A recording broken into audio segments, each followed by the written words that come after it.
What's missing from your survival kit is far more likely to get you killed than what's in it. You've seen the checklists and bought the gear, but those standard store-bought bags are dangerously incomplete. They prepare you for a minor inconvenience, not a real crisis.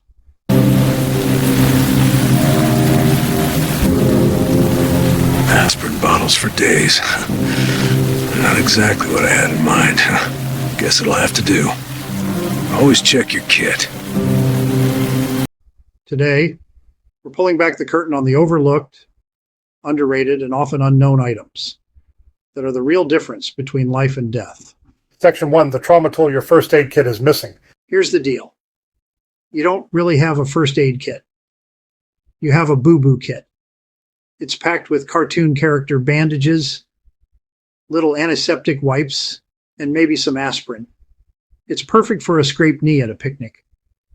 But in a real survival scenario, a bad fall, an axe slipping, any serious injury, that little kit is worthless. The number one preventable cause of death in trauma situations is uncontrolled bleeding, and your colorful bandages aren't going to stop it. The solution is a proper military-grade tourniquet. And I don't mean the improvised stick and bandana you see in the movies. I'm talking about a purpose-built combat application tourniquet, or CAT. These things are designed for one-handed application, meaning you can literally save your own life.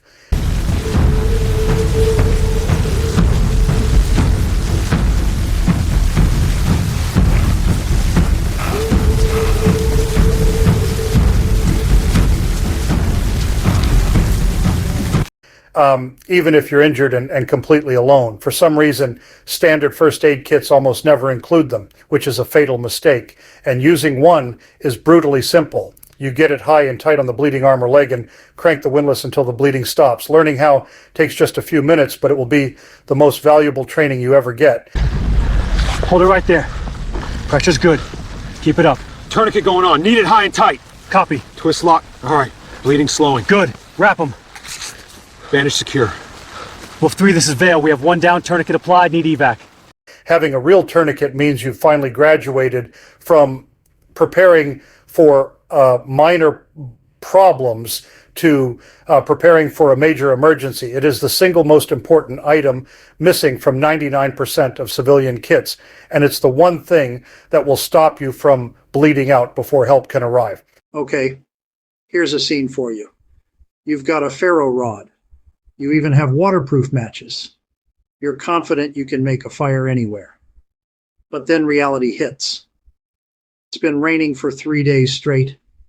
Every twig, every branch, every log is soaked through. Your fancy fire starters throwing beautiful sparks, but they have nothing to catch on to. Damp tinder just hisses at you and dies. This is how people get hypothermia. The cold doesn't care how many fire starters you have. The solution is ancient, low-tech, and incredibly reliable, named Fatwood dust. And Fatwood is the resin-soaked heartwood of old pine trees, and it's basically nature's perfect fire starter. While a lot of seasoned outdoorsmen know to look for Fatwood sticks, very few carry it in a most powerful form. The dust or shavings is so full of flammable resin that it's practically waterproof. It will ignite in damp conditions when absolutely everything else fails. Think of it as your fire insurance policy. You keep a small sealed tin of this dust in your kit. It weighs next to nothing. When everything is wet, you just pour out a small pile of this coarse orange-brown dust. A single spark from your ferro rod will make the whole pile erupt into a hot, oily flame that lasts. This resin-fueled fire burns way hotter and longer than cotton balls or dryer lint, giving you the critical time you need to ignite your damp kindling. There's no cheating in survival, and carrying Fatwood dust is your guarantee against freezing. In a survival situation, resources are everything, but there's a problem you probably haven't thought about. How do you carry them? You stumble upon a jackpot, a patch of wild edibles, a stream full of crayfish, or a fallen tree with perfect dry kindling. But your pockets are tiny and your main pack is miles away, you can only carry what your two hands can hold, which means leaving life-sustaining resources behind. And the overlooked solution here is a simple cotton mesh market bag. Yeah, the kind people use for groceries. These are one of the most versatile and underrated survival tools you can own. They weigh just a couple of ounces and scrunch down to the size of a golf ball. You can stick it in your pocket and completely forget it's there. But when you need it, it expands to hold a huge volume of stuff. And what can you do with it? Pretty much anything. Need to gather firewood? It's a sling. Foraging for mushrooms or nuts? It lets you collect a huge amount in one trip. Need to set up a small fish trap? The mesh is perfect. Unlike a plastic bag, it lets wet things like foraged greens or damp clothes drain and breathe, which prevents rot. It's a net, a trap, foraging, bag, and a carrying device all in one. For an item that takes up virtually no space, it solves one of the biggest challenges in survival, getting and moving resources. Let's talk about the modern survivalist's biggest nightmare, losing your signal. Your smartphone is an amazing tool, but the second you're out of cell tower range, it's just a useless brick for communication. You get lost, you get injured, or a storm rolls in. You need help, but you can't call anyone. This is how easy day hikes turn into multi-day ordeals. It's how preventable tragedies happen. The solution isn't a bigger battery pack. It's a dedicated satellite messenger. Devices like the Garmin InReach Mini 2 have totally changed the game for backcountry safety. They don't use cell networks. They use a global satellite network to send and receive texts, track your location, and most importantly, trigger an SOS button that alerts a 24/7 emergency response center. This thing is your ultimate safety net. Before you leave, you can send a link to your family so they can track your progress on a map in real time. If you're just running late, you can send a text message saying you're okay from literally anywhere on the planet. And if the worst happens, you push one button and you are connected directly to rescue professionals who will get your exact GPS coordinates. This isn't just a gadget. It's a modern lifeline that makes the fear of being truly alone an unheard of thing of the past. All right, we're halfway through, and if you're already having that uh-oh moment about your own kit, you have to watch my most popular video, 5 IFAC mistakes that could kill you. And the stuff we talk about here goes way beyond the basics and could one day be the tip that saves your life. Don't miss out. Here's a problem that can take you out of the game completely.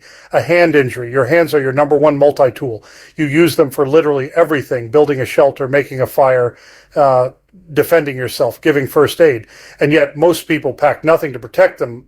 A deep cut from a sharp rock, a puncture from a thorn, or grabbing the wrong plant can lead to a nasty infection that makes your hands useless. And in a world without doctors, a simple hand injury can become a death sentence. And the solution is a pair of heavy-duty puncture-resistant work gloves.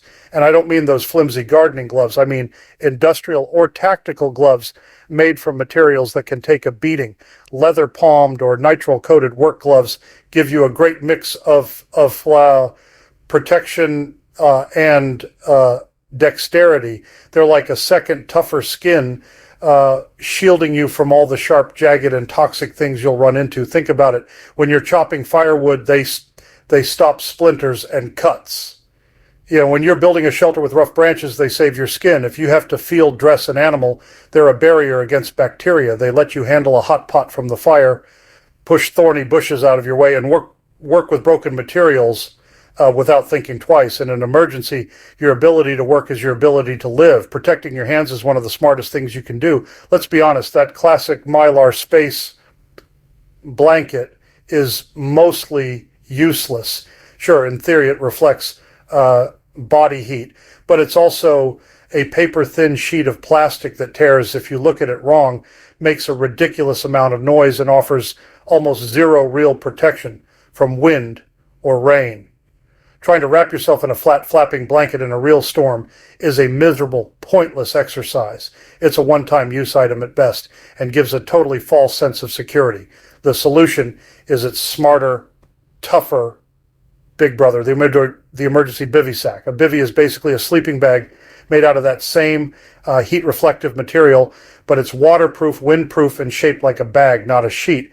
It provides complete 360-degree coverage.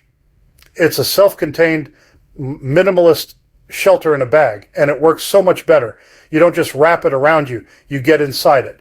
And that simple change instantly creates a pocket of still air that your body heats up. Waterproof material shields you from the elements. Most are made from tear-resistant material, making them way more durable than those flimsy blankets.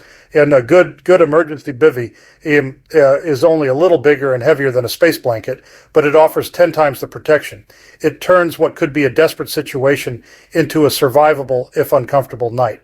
All right, let's bring it all together. A tourniquet for stopping real trauma, fatwood dust for a fire no matter what, a mesh bag for carrying anything and everything, a satellite messenger for a guaranteed connection, heavy-duty gloves to protect your most important tool, and an emergency Bivy for actual shelter. See the pattern?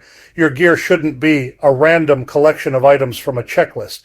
It needs to be a collection of solutions to real-world life or death problems. That store-bought kit might give you confidence, but the items we talked about today give you true capability. The goal isn't to scare you, it's to empower you. This is survival. This is resilience. This is Suburban Prepper.